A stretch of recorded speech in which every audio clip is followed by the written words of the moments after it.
When Sandy hit, I was a senior policy advisor in the governor's office, working on policy initiatives and overseeing a team that worked with several of the state departments and agencies.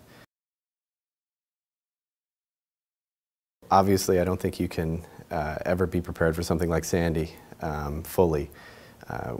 We found that the departments and agencies that are full of professionals and professionals that know their jobs, and everyone stepped up and they were ready to go and not only prepare for the storm itself, but were ready to react for the recovery effort afterwards, whether it be DHS, Department of Human Services working with sheltering, all the way down to Department of Corrections, dealing with their facilities, and if they're preparing for evacuations or anything else that might happen.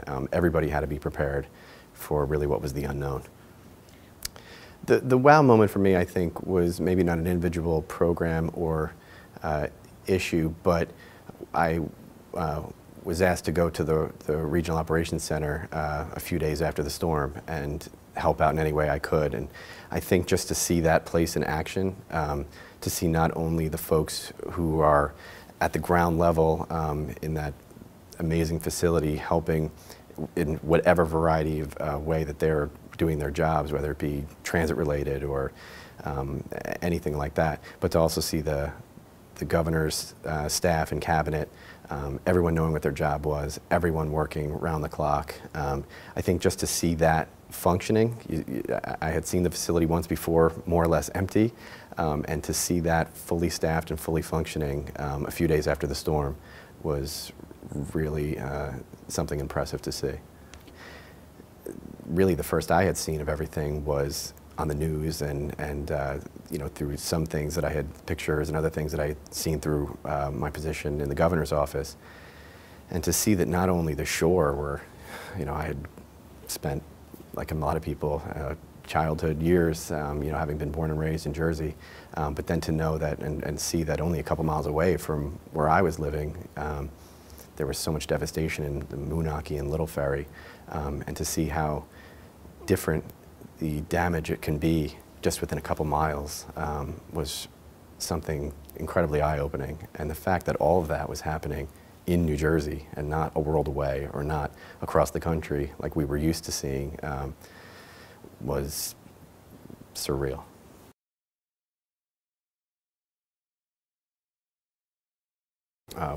There was absolutely a sense of Jersey pride, I think, from day one, probably even really before the storm. Everyone doing what they needed to do to prepare, and immediately after the storm, the reaction of everyone pitching in. I think everyone read all the stories about all the people that helped and funds that were raised. And in my position now, working on Sandy recovery at the Department of Community Affairs, I get to go around and see a lot of homeowners who have rebuilt, and to see that toughness and to hear their stories of what they went through on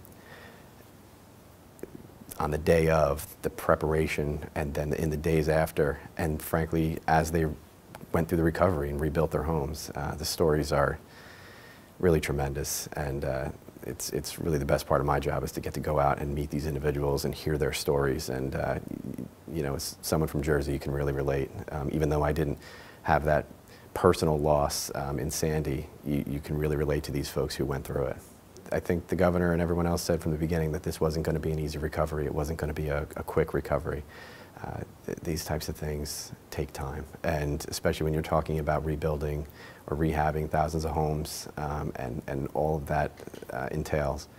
It's going to be a process. When you add federal dollars and everything you have to do the right way when you're spending federal and state dollars, it's going to take a little bit of time. And what I've seen is that people are generally understanding of that.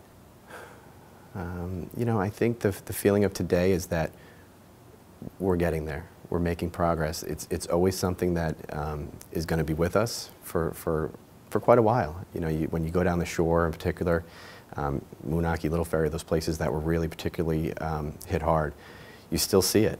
But what you're seeing is less or very limited destruction of what you saw when you first went down there.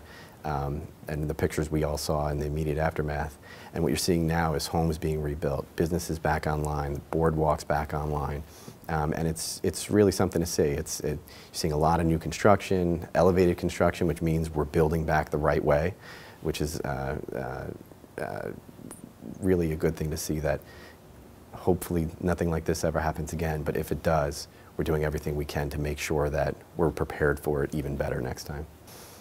I'd hope to say in 10 years that Sandy is a piece of New Jersey history that we'll never forget, because you have to learn from it to be prepared, hopefully, if anything like that ever happens again. And I'm also hopeful that in 10 years we'll say nothing like that has ever happened again in that 10 years. Yeah, in this role, I've really had an opportunity to meet so many strong people and to hear their stories.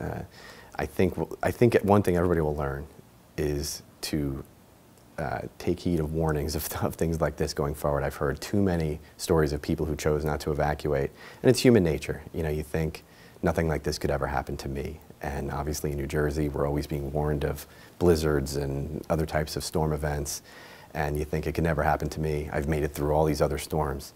And there were several people who didn't evacuate and then were in really scary situations. For those who did evacuate, they were in the scary situation of not knowing what was happening to their home. And to hear the stories of people who left their home, grabbed as much as they could, and didn't know when they were going to get back. You know, and as long as everyone's out, that's the important thing, obviously, so that people are safe. But we all know what a home entails. It's memories, it's your life, and it has everything in it that makes up your life. And so even though they're just things, you could see for the folks who had to leave their homes and are rebuilding how much those things mean. And it's their life is in their home. And so to be able to see folks who have now gotten back in their homes, have gotten their lives back on track, they're so proud of the progress they've made, and they're so relieved that they're back in their comfort zone and in their home, and they have what they've been able to salvage is there. And in many ways, they've built back better and stronger, and they now feel safe. That again, if anything like this ever happens again, they've built back the right way, and hopefully we'll be fine next time.